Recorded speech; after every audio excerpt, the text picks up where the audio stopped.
Like my colleagues from Arizona, Texas, and Michigan, I also represent a border district, though mine is located on our nation's border with Canada, much like Mrs. Miller.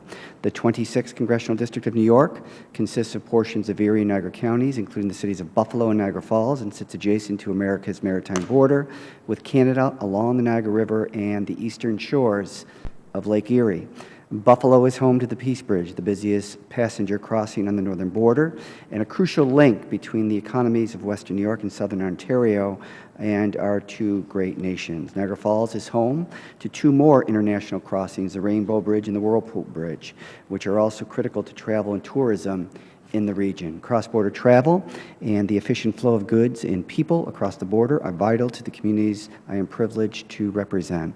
We are fortunate to have a strong partner in border security and facilitation matters on our northern border, that being Canada.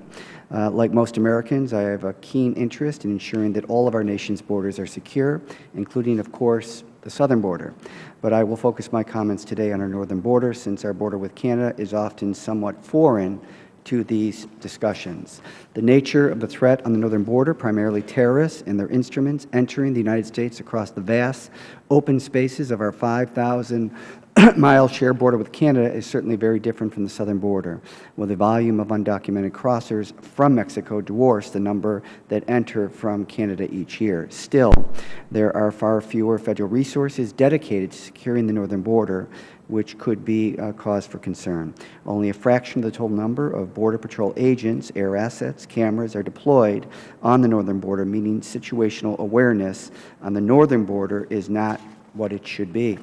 Similarly, the United States Customs and Border Protection's Office of Field Operations continues to be understaffed at ports of entry based on the agency's own staffing model, which shows legitimate crossers and makes it more difficult for officials to spot the handful who may pose a concern.